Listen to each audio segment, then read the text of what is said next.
শেখ হাসিনা যেমন এই ভাষা আন্দোলন সম্বন্ধে প্রত্যেক ফেব্রুয়ারি মাসেই বলতো অন্য সময় যে আমি নাকি তার বাবার ভূমিকা খর্ব করেছি।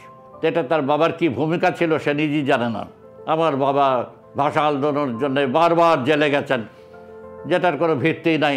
এটা ঠিক যে তিনি বারবার জেলে গিয়েছিলেন, কিন্তু ভাষা আন্দোলনের জন্য জেলে যাননি। ভাষা আন্দোলনের উপরে কাজ হওয়া দরকার, সেই কাজ তো দেখি না। এমন সব লোকজন আছে, পরিবার আছে, বাড়িতে ইংরেজি বলা, ঢাকাতে বসে ইংরেজি বলা মনে করে খুব বাহাদুরি। বাংলা ভাষার সাথে তেমন পরিচিত হয় না, বাংলা ভাষায় লেখাপড়া করা কোনো আগ্রহ তাদের মধ্যে সৃষ্টি হয় না। তারপরে হচ্ছে দেখা যাবে আন্দোলন জনগণ করেছে, অভ্যুত্থান জনগণের শক্তির মাধ্যমে হয়েছে, কিন্তু তার ফল জনগণের কাছে বর্তায়নি।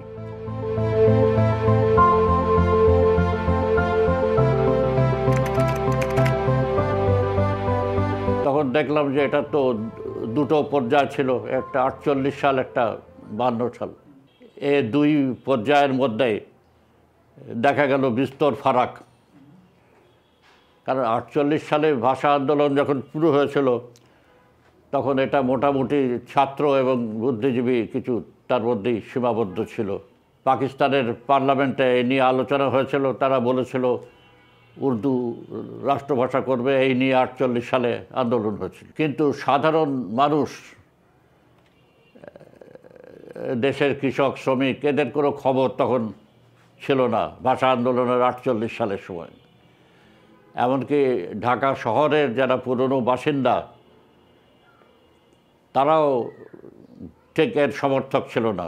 48 সালে ঢাকা শহরে যে ছাত্ররা আন্দোলন করছিল তারা ওই বিশ্ববিদ্যালয়ের পাশে রেল লাইন পার হলেই নওয়াবপুর রোডে গেলে পুরনো ঢাকার লোকরা তাদেরকে মারধরও করত। এই ছিল 48 সালের অবস্থা। তার পরিধিও খুব সামান্য ছিল।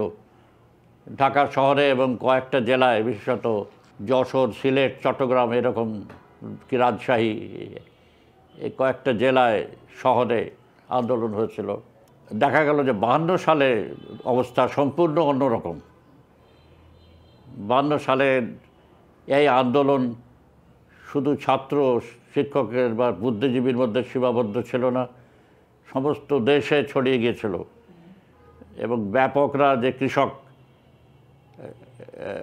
এলাকায় তারা এই আন্দোলনে অংশ নিয়েছিল, তারা নিজেরাই দেখা গেল যে অনেক জায়গায় অন্য কোনো রাজনৈতিক দলের উদ্যোগ ছাড়া নিজেরাই মিছিল মিটিং চলেছে। ঢাকা শহরেও দেখা গেল যে আন্দোলন যেটা হলো 21 তারিখের পরে, বিশেষত 22 তারিখে থেকে, সেটা আন্দোলনের মূল শক্তির যোগান এসেছিল পুরনো ঢাকা থেকে, পুরনো ঢাকার লোকরা। এমনকি যারা এক ধরনের ভাঙা উর্দুতে কথাবার্তা বলতো তারা এই আন্দোলনে যোগদান করে ভাষার দাবি করেছিল।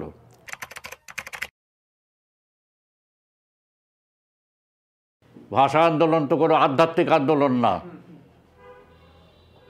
এই যে শুধু সাংস্কৃতিক আন্দোলন না, সেটা থাকলে কৃষক শ্রমিকের মধ্যে এলো কিভাবে? কাজে ভাষা আন্দোলন প্রথম থেকেই একটা রাজনৈতিক আন্দোলন ছিল। এবং এই রাজনৈতিক আন্দোলন তো ফাঁকা কোনো পরিবেশে হয়নি, এটা তৎকালীন রাজনীতির পরিপ্রেক্ষিতেই হয়েছিল।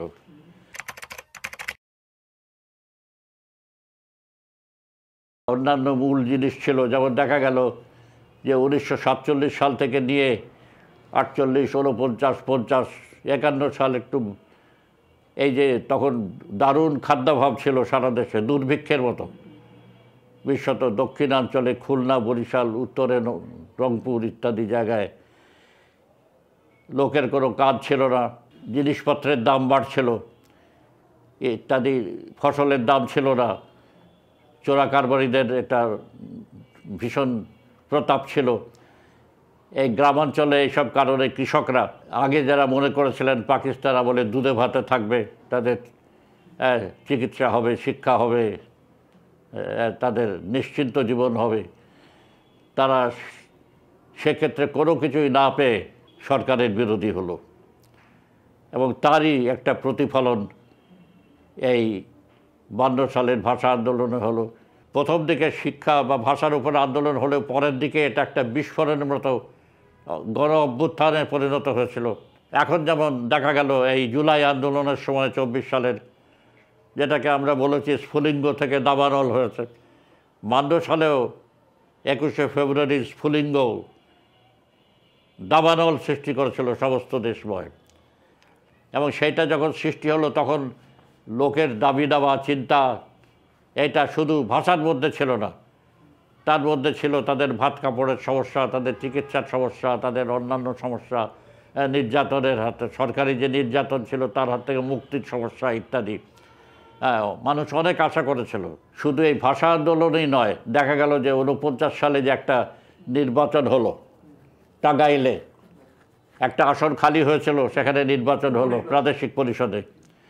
সেখানে শামসুল হক প্রার্থী হলেন, তার বিরুদ্ধে খুররম খান পন্নী টাঙ্গাইলের জমিদার প্রার্থী হলেন। এবং সেই সময় দেখা গেল যে খুররম খান পন্নীর তো অনেক টাকা পয়সা খরচ হতে থাকলো, সব মন্ত্রীরা গিয়ে তার পক্ষে প্রচারণা করতে লাগলো, কিন্তু শামসুল হকের কোনো টাকা পয়সা কিছু ছিল না, কোনো রাজনৈতিক দলের যাকে বলে উদ্যোগেও সেটা হয়নি। ব্যাপকভাবে যারা সরকার বিরোধী ছিল, বিশেষত ছাত্ররা, সে সময় শামসুল হকের পক্ষে যোগ দিলেন। নিজেদের পয়সা খরচ করে তারা বিভিন্ন মিটিং মিছিল অর্গানাইজ করলো বিভিন্ন জায়গায়, নির্বাচনী এলাকায়। এবং নির্বাচন যখন হলো তখন দেখা গেল যে মুসলিম লীগের প্রার্থী শোচনীয়ভাবে পরাজিত হয়েছে, তার জমানত বাজেয়াপ্ত হয়ে গেছে। কাজেই শুধু 1952 সালের না, 49 সালের মধ্যেই মুসলিম লীগের অবস্থা খুব খারাপ হয়ে গেছিল। তারপরে আরও তো 49, 50, 2 বছর মিলে পরিস্থিতি আরও খারাপ হলো তাদের জন্য। একটা রাজনৈতিক যাকে বলে পরিবর্তন এই পর্যায়ে ঘটেছিল, যে পরিবর্তনের মধ্যে দিয়ে মুসলিম লীগের পক্ষে সমর্থন থেকে মুসলিম লীগের বিরোধিতা জনগণের মধ্যে এসেছিল।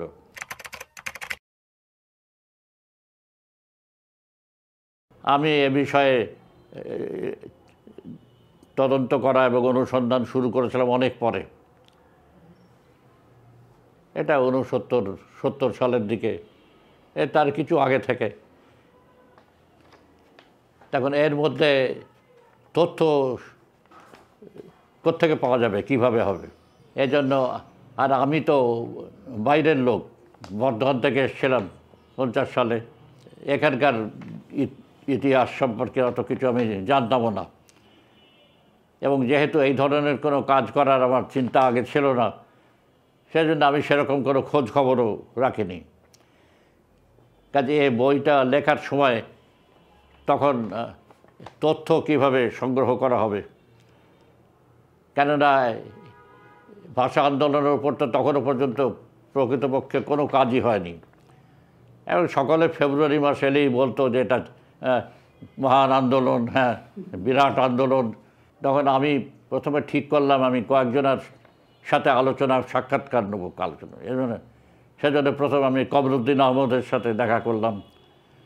তার সাথে দেখা করে আমি খুবই উপকৃত, তাকে আমি ভালোভাবেই চিনতাম, পারিবারিকভাবে আমাদের খুব জানাশোনা ছিল। এবং তিনি একজন খুব বিদ্বান লোক ছিলেন, অনেক রাজনৈতিক খোঁজখবর তিনি রাখতেন, নিজে একজন সক্রিয় রাজনৈতিক কর্মী ও নেতা ছিলেন। তার কাছে 1947 সাল থেকে এই পর্যন্ত যেসব ঘটনা ঘটেছিল তার একটা মূল বিবরণ আমি পেলাম এবং নোট করলাম সেগুলো। সেইটা থেকে আমি পরবর্তীতে অন্যদের সাথেও কিছু সাক্ষাৎ করলাম। খবরের কাগজ এখানে যা ছিল, বেশি ছিল না তখন, খবরের কাগজ মূলত ছিল আজাদ দৈনিক কাগজ, আর ছিল পাকিস্তান অবজারভার। তো পাকিস্তান অবজারভার তো 52 সালে বিশেষ কাজ হয়নি, কারণ ব্যান হয়ে গেছিল। তবে দুটো সাপ্তাহিক পত্রিকা ছিল, পেয়েছিলাম, খুবই সাহায্য করেছিল। একটা হচ্ছে তমদ্দুন মজলিসের সৈনিক পত্রিকা, আর একটা ছিল সিলেট থেকে মাহমুদ আলীর নবেলাল। এই দুটো পত্রিকা যদি না পেতাম তাহলে পত্রিকা থেকে বিশেষ কিছু পাওয়া যেত না, কারণ এই দুটো সাপ্তাহিক পত্রিকায় ব্যাপকভাবে সেই সময়কার বিস্তারিতভাবে 47-48 সাল থেকে পুরো সময়টার নানা রকম ঘটনার বিবরণ, দুর্ভিক্ষ থেকে আরম্ভ করে নানা রকম মুসলিম লীগের নানা রকম কীর্তি, জনগণের আন্দোলন ইত্যাদি সব কিছু এই পত্রিকায় পাওয়া গেল। বিভিন্ন লোকের সাথে দেখা হওয়ার সময়ে ওলি আহাদ, তাজউদ্দিন আহমদ, অন্যান্য যারা ছিলেন তাদের কাছ থেকে বিশেষ আরও আমার আরেকজন ছিলেন আব্দুর রশিদ খান, এইসব যারা ছিলেন তাদের কাছ থেকে বেশ কিছু লিফলেট প্যাম্পলেট আমি পেয়েছিলাম, কমিউনিস্ট পার্টির লিফলেট, এমনকি পার্টির সার্কুলার পর্যন্ত আমি পেয়েছিলাম। শহীদুল্লাহ কাছে তাদের আর্কাইভ থেকে এনে আমাকে দিয়েছিলেন।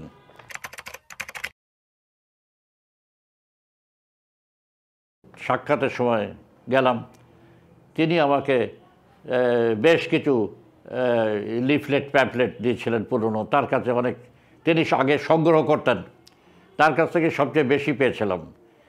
তিনি সংগ্রহ করতেন এবং তার একটা অভ্যাস ছিল, যখনই কোনো লিফলেট প্যাম্পলেট পেতেন সেটাতে তারিখ দিয়ে রাখতেন।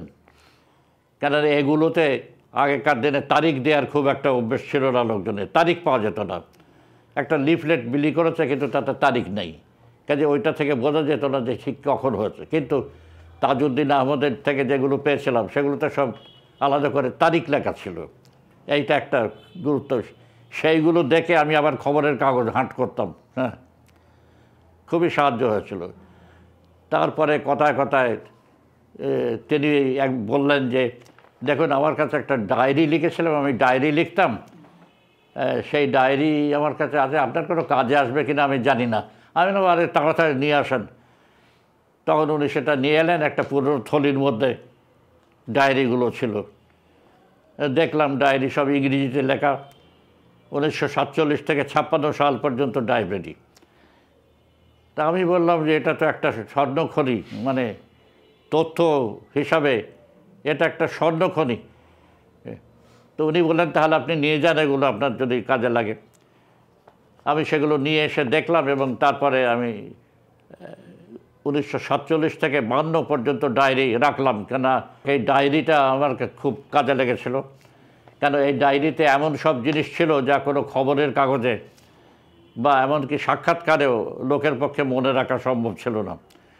যেমন সেই সময় 48 সাল, 49 সাল, এই সময়ে 47 সালে বা তারপরেও 52 সাল পর্যন্ত অনেক মিটিং মিছিল হচ্ছে এবং তাজউদ্দিন আহমদ এসব প্রত্যেকটার সাথে জড়িত ছিলেন এবং তিনি প্রত্যেক দিন ডায়েরি লিখতেন।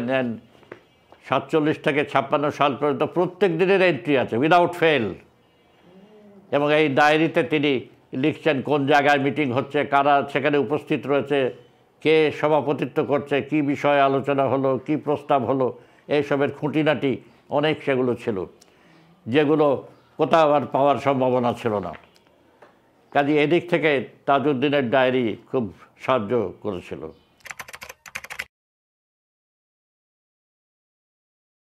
এটা খুব একটা পরিশ্রমের কাজ ছিল। আর একটা ব্যাপার ছিল, আজকালকার দিনে তো কেউ কিছু করতে গেলে কোত্থেকে টাকা পাওয়া যাবে সেই খোঁজ করে, কোথায় অমুক ফাউন্ডেশন, তমুক ফাউন্ডেশন বা অমুক তমুক, আগে টাকা পয়সার হিসাব করে। তা আমি এই যে কাজটা করেছিলাম 1 পয়সা কারোর কাছ থেকে নিয়ে নিই, এবং টাকা পয়সা খুব বেশি খরচ কিছু হয়নি, কারণ আমি তো গায়ে গতরে খেটে এই কাজ করেছিলাম। আমার অনেক কিছু লেখার জন্য অনেকে আমার সমালোচনা করেছে, গালাগালিও করেছে বিস্তৃতভাবে, কিন্তু আমার অভ্যেস হচ্ছে আমি তথ্যের বাইরে কখনো কোনো লিখিনি, কোনো বিষয়ে, শুধু ভাষা আন্দোলন নয়, কোনো বিষয়ে আমি তথ্যের বাইরে কখনো যাইনি। কোনো বানানো কথা, কোনো কাল্পনিক ব্যাপার, কোনো ইচ্ছাপূরণ ব্যাপার, এসব মধ্যে আমি নাই। শেখ হাসিনা যেমন এই ভাষা আন্দোলন সম্বন্ধে প্রত্যেক ফেব্রুয়ারি মাসেই বলতো অন্য সময় যে আমি নাকি তার বাবার ভূমিকা খর্ব করেছি। এটা তার বাবার কি ভূমিকা ছিল সে নিজেই জানে না, কারণ 2 বছর আগে এক সাক্ষাৎকারে সে বলছে যে আমার বাবা ভাষা আন্দোলনের জন্য বারবার জেলে গেছেন, যেটার কোনো ভিত্তি নাই। তার বাবা ভাষা আন্দোলনের জন্য মোটেই বারবার জেলে যাননি। এটা ঠিক যে তিনি বারবার জেলে গিয়েছিলেন, কিন্তু ভাষা আন্দোলনের জন্য জেলে যাননি। তিনি অনেক আন্দোলনের সাথে যুক্ত ছিলেন এবং জেলে গিয়েছিলেন। ভাষা আন্দোলনের জন্য জেলে গিয়েছিলেন 48 সালে 5 দিনের জন্যে। 48 সালের 11ই মার্চ যে আন্দোলন হয়েছিল তাতে অনেক ছাত্র গ্রেপ্তার হয়েছিল, তার সাথে শেখ মুজিবুর, তিনি এমন কোনো গুরুত্বপূর্ণ লোক ছিলেন না। তারপর 16 তারিখে তাদেরকে ছেড়ে দিল কাজী শেখ মুজিব এবং অন্যরা সেই ভাষা আন্দোলনের সময় 5 দিন জেলে ছিলেন। এরপর ভাষা আন্দোলনের ইতিহাসে শেখ মুজিবের ভাষা আন্দোলনের সাথে কোনো সম্পর্ক নাই। 52 সালে তিনি জেলে ছিলেন এবং 21শে ফেব্রুয়ারি তিনি ফরিদপুর জেলে ছিলেন। তাকে ঢাকা থেকে 17ই ফেব্রুয়ারি তাকে ফরিদপুরে ট্রান্সফার করা হয়েছিল। তার কোনো ভাষা আন্দোলনের নেতৃত্ব দেওয়ার কোনো প্রশ্নই ছিল না। তাছাড়া তখনকার দিনে তার এমন কোনো গুরুত্ব ছিল না, এমনকি আওয়ামী লীগেরও এমন কোনো গুরুত্ব ছিল না যাতে ভাষা আন্দোলনে তারা নেতৃত্ব দিতে পারে। ভাষা আন্দোলনের সেরকম কোনো সংগঠনেরই গুরুত্ব ছিল না। তবে সাংগঠনিকভাবে বলতে গেলে সবচেয়ে গুরুত্বপূর্ণ ভূমিকা ছিল যুবলীগের, যেটা কমিউনিস্ট পার্টির সাথে সম্পর্কতে ছিল, যার সাধারণ সম্পাদক ছিলেন ওলি আহাদ, এবং 52 সালে ওলি আহাদের ভূমিকাই সবথেকে গুরুত্বপূর্ণ ছিল। 48 সালের দিকে আব্দুল মতিন, তার একটা বড় ভূমিকা ছিল। 52 সালেও তার প্রথম দিকে ভূমিকা ছিল, কিন্তু পুরো 52 সালের আন্দোলনের দিকে যদি তাকানো যায়, আমি এটা বিস্তারিতভাবে লিখেছি, সেখানে ওলি আহাদের ভূমিকা ব্যক্তিগতভাবে ছিল, কিন্তু কেউই বলতে পারবেন না যে তিনি ভাষা আন্দোলনের নেতা ছিলেন বা কিছু। এটা একটা ব্যাপক আন্দোলন হয়েছিল, যে আন্দোলনে জনগণ হচ্ছে, আমি যেটা বলেছি, জনগণই ছিল মূল শক্তি।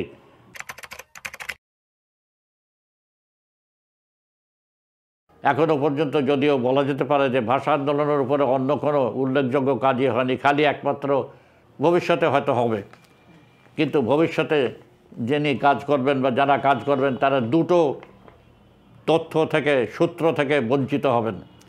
প্রথম এক হচ্ছে সাক্ষাৎকার, কারণ আমি যাদেরকে সাক্ষাৎ নিয়েছিলাম, সাক্ষাৎভাবে যারা জড়িত ছিলেন তারা তো আর নেই। আর একটা হচ্ছে এই যে লিফলেট প্যাম্পলেট, যেভাবে আমি লিফলেট প্যাম্পলেট সংগ্রহ করেছিলাম ওই আন্দোলনের তথ্য হিসাবে, সেগুলো ব্যবহার করেছিলাম, তাতে অতিরিক্ত কিছু পাওয়া এখন তো আর সম্ভব না। সেই সময়কার কোনো তথ্য এখন কেউ ঘুরে ফিরে সংগ্রহ করতে পারবে না। কিন্তু তবু ভাষা আন্দোলনের উপরে কাজের অনেক ক্ষেত্র রয়ে গেছে। যেমন এখন যেমন কাগজে বের হচ্ছে প্রত্যেক জেলায় বা অন্য জায়গায় কি কি আন্দোলন হয়েছিল, সেরকম জেলাওয়ারি কাজ বা অন্য জায়গায়, ঢাকার বাইরে মফস্বল এরিয়াতে কোন কোন জায়গায় কি কাজ হয়েছিল, কোথাকার কোনো আন্দোলনের বৈশিষ্ট্য ছিল কি না ইত্যাদি, সেইগুলো একটু বিচার করে হতে পারে। এবার একটা জিনিস হচ্ছে যে সিলেটে আন্দোলনে মেয়েরা যে ভূমিকা ছিল, এটা অন্য কোনো জেলায় মেয়েদের ছিল বলে আমার জানা নেই। শুধু যশোরে হামিদা রহমান ছিলেন, তিনি একমাত্র লোক যে একজন ছাত্রী হিসাবে আন্দোলন করেছিলেন। কিন্তু সিলেটের মহিলারা সাধারণভাবে যারা ঘর সংসার করতেন সেরকম মহিলারাও বেরিয়েছিলেন। এটা অন্য কোনো জেলায় হয়েছে বলে, এরকম কিছু কিছু বৈশিষ্ট্য কোনো জায়গায় থাকলে হয়তো জেলাগুলোতে তারা আলোচনা করতে পারেন। এসব স্কোপ রয়ে গেছে অনেক আলোচনার। কারণ একটা ঐতিহাসিক ঘটনা ঘটলে তো তার উপর লেখা তো প্রথম দিকে হয়ে শেষ হতে পারে না। এতে ইতিহাসে 1000-2000 বছর আগেও যেসব ঘটনা ঘটেছে এখনও তার উপর লেখা হচ্ছে, ভবিষ্যতেও ভাষা আন্দোলনের উপর হবে।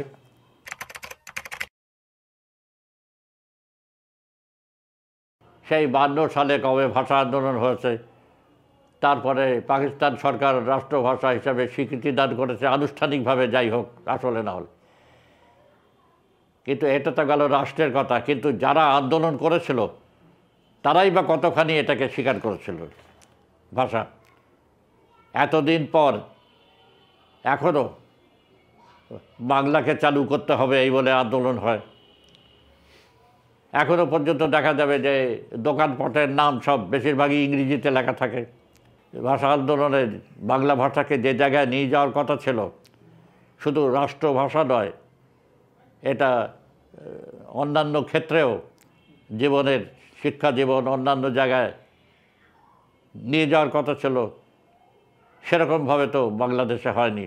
সেদিক থেকে একটা বিরাট পরিবর্তন। এমনকি এখনও এমন সব লোকজন আছে, পরিবার আছে, যারা বাড়িতে ইংরেজি বলা, ঢাকাতে বসে ইংরেজি বলা মনে করে খুব বাহাদুরি। আর দেশের লোকরা বাইরে যারা আছে তারা তো বাংলা শেখে না। ইংরেজি স্কুলগুলোতে যা পড়ানো হয় তার মধ্যে বাংলার গুরুত্ব নাই। ইংরেজি স্কুলে পড়া অনেক ছেলেরাই বাংলা পড়তে জানে না। অনেক অনেক বাঙালি ছাত্র এখন বাংলা পড়তে জানে না, আর বাংলা পড়তে আগ্রহ বোধ করে না। এইটার তো বোধহয় বাঙালি জাত ছাড়া দুনিয়াতে আর কারো নাই। বাঙালি জাত নিজেকে নিয়ে অনেক গর্ব করে, কিন্তু এই ধরনের বিশ্রী একটা ব্যাপার এ বাঙালি ছাড়া দুনিয়াতে আর কারোর মধ্যে নাই। আন্দোলনের নেতৃত্ব কিন্তু যাদের হাতে গেল, শ্রেণীর দিক থেকে তারা হচ্ছিল অধিকারী শ্রেণী, এবং যারা অন্য ছিল তারা হচ্ছে একটা সমাজের মধ্যে নিম্ন স্তরের, সেখানে তারা দরিদ্র ছিল, উৎপাদনের সাথে সম্পর্কিত ছিল, কিন্তু তারা ক্ষমতার অধিকারী ছিল না। কিন্তু তার ফল জনগণের কাছে বর্তায়নি। এর দ্বারা এই অভ্যুত্থানগুলির মাধ্যমে যে শক্তি, সেই শক্তি হস্তগত করেছে উচ্চ শ্রেণী।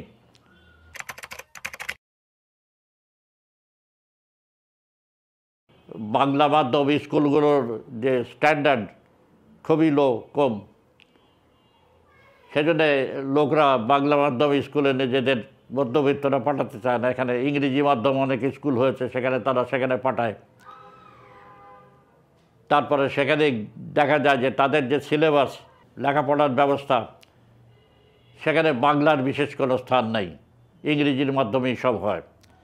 কাজে এইসব স্কুল কলেজে যারা যায় তারা বাংলা ভাষার সাথে তেমন পরিচিত হয় না। বাংলা ভাষায় লেখাপড়া করার কোনো আগ্রহ তাদের মধ্যে সৃষ্টি হয় না। ইন্টেলেকচুয়ালি খুব এবল পারসন, কিন্তু বাংলা জানে না। কিন্তু একটা লোক নিজের দেশের ভাষা যদি আয়ত্ত করতে না পারে, তাহলে কি হলো? সে নিজের তো সাহিত্য সম্বন্ধে কিছু জানে না, সে নিজের ইতিহাস সম্বন্ধে কিছু জানে না, এমনকি ইতিহাস সম্বন্ধেও তার কোনো আগ্রহ নেই। এই দেশের তারা ইংল্যান্ড আমেরিকার ইতিহাস পড়ে, ইউরোপের ইতিহাস পড়ে, কিন্তু দেশের ইতিহাসে তাদের আগ্রহ নাই, তারা কিছুই জানে না। এইটার একটা খারাপ ফল হয়েছে যে ইতিহাস সম্বন্ধে কিছু জানে না। আর আওয়ামী লীগের সময় তো ইতিহাসকে শেষ করে দিয়েছে। ইতিহাস মানে শেখ মুজিব ছাড়া আর কোনো ইতিহাস নাই বাংলাদেশের। কাজে এইভাবে দেশকে একটা মূর্খতার মধ্যে বেঁধে রাখা, এটাই হয়ে এসেছে। এবং এই বাংলা ভাষার চর্চা না হওয়ার কারণে, বাংলা সাহিত্য সাথে পরিচিত না হওয়ার জন্য, এই দেশের সংস্কৃতির সাথে সেভাবে পরিচিত না হওয়ার জন্যে দেখা যাবে যে বাংলা ভাষার চর্চা যেটা একটা হচ্ছে, সেটা পাকিস্তানি আমলে 60-এর দশকেও যে চর্চা হয়েছিল, বাংলাদেশ আমলে কিন্তু যারা জন্ম হয়েছে যখন থেকে, বা তারা শিশু ছিল বা বালক ছিল, তাদের চর্চা করছে, এটা সব মান খুব নিচে।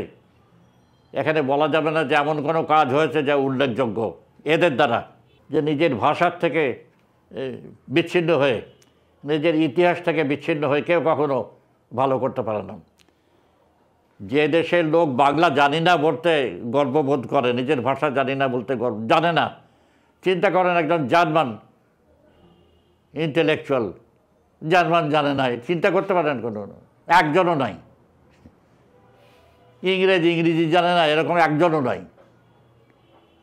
এমনকি ইন্ডিয়ান ল্যাঙ্গুয়েজের মধ্যে উর্দু, হিন্দি, তামিল, তেলেগু, মারাঠা, যাই হোক, মালায়ালম, যে ভাষায় কথা বল, তারা নিজের ভাষা জানে না, এটা ইন্ডিয়াতেও নাই, এখানে আছে। এবং নিজের ভাষা জানে না তো বটেই, তার সাথে গর্ববোধ করে। এই বাংলার মধ্যে, এটা পশ্চিমবাংলাতেও কিছু আছে বাঙালিদের মধ্যে, আর এইখানে একদম পুরো দস্তুর আছে। তো এই অবস্থার কারণে এখানে শিক্ষার মান অতি নিম্নবর্গে, এবং এখানে সাহিত্যকর্ম যারা করেন তারা খুবই মিডিওকার বলতে হবে। তারা এখানে বড় মাপের কোনো সাহিত্যিক তৈরি হয়নি।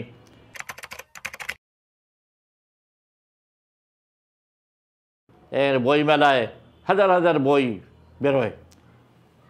এই হাজার হাজার বইয়ের মধ্যে বইমেলাতে বোধহয় 100, 150, 200 বইয়ের বেশি পড়ার মতো বই নাই। প্রকাশকরাই বলে, প্রকাশকরাই আমাকে বলেছে, দেখেন এইসব বইপত্র বেরোয়, একদম আবর্জনা, কিচ্ছু নাই, এর থেকে কিছুই পাওয়া যায় না এগুলো। তাহলে একটা দেশে এই যে চর্চা হচ্ছে, লিখছে অনেক লোক, লিখলেই তো হবে না, কি লিখছে সেটা দেখতে হবে। তো লেখার মতো কী বিষয় তাদের, আবোল তাবোল নানা বিষয়, এই বাচ্চাদের বই, বাচ্চাদের সর্বনাশ করছে, শিশু সাহিত্য, ভূতের গল্প থেকে আরম্ভ করে নানা রকম অন্য সব জিনিস ছাত্রদের সামনে।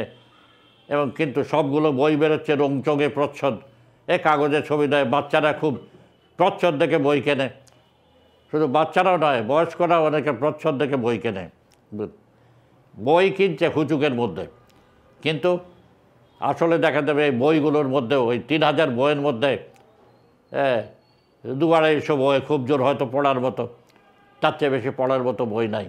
এগুলো থেকে পড়ে শিক্ষা পাওয়ার কিছু নাই, মানুষের চিন্তার উন্নতির কোনো সম্ভাবনা নাই, বিকাশের কোনো সম্ভাবনা নাই।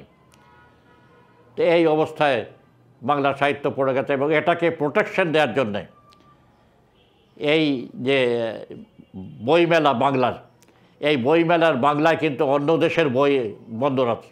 কারণ সরকার এই মূর্খতাকে, এই নিম্ন যাকে বলে মানকে প্রোটেক্ট করার জন্য এই ভাষা বইমেলাকে বাংলাদেশি লেখকদের মধ্যে আবদ্ধ রেখে, এটা যে দুনিয়ার জন্য খুলে দিত, ভারতের জন্য খুলে দিত,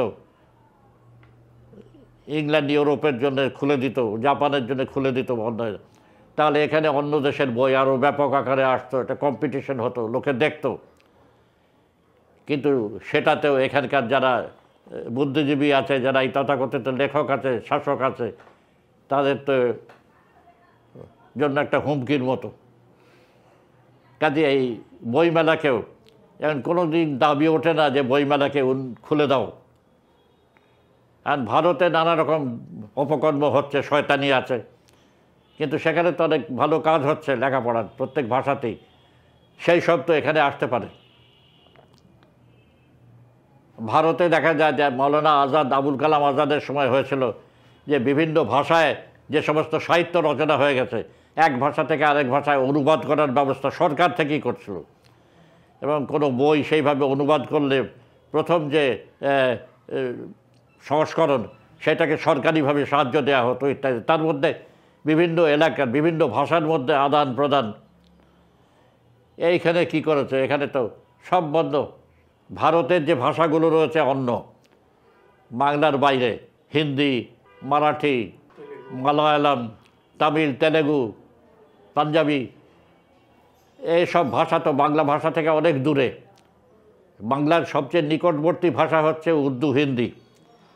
এখন এইটাও যদি বন্ধ করে দেয় তাহলে দাঁড়িয়েছে কি অবস্থা দীর্ঘদিন ধরে, যে বাংলা ভাষা ভারতের সমস্ত ভাষা থেকে বিচ্ছিন্ন হয়ে গেছে, একটা দ্বীপের মতো হয়ে গেছে, জ্ঞানের সাগরে একটা দ্বীপের মতো হয়ে গেছে। ইউরোপের দিকে তাকান, সেখানে Germany, France, Italy, England, Norway, Sweden, Russia, এই যে দেশগুলো আছে, পরস্পরের মধ্যে একটা লেনদেন আছে সে ভাষার মধ্যে। এক একজন লোক ইউরোপে একটার বেশি ভাষা শেখে এবং সেই ভাষায় সাহিত্য ইত্যাদি চর্চা তারা করে। এই ইউরোপের ভাষার মধ্যে একটা লেনদেন আছে সমস্ত, এবং তার ফলে প্রত্যেকটি ভাষাই সমৃদ্ধ হয়। কিন্তু এখানে বাংলা সমস্ত ভাষা থেকে বিচ্ছিন্ন হয়ে, ভারতের ভাষা দুনিয়ার অন্য ভাষা থেকে বিচ্ছিন্ন হয়ে যেভাবে আছে, তাতে ভাষার বিকাশও কিছু হয় না।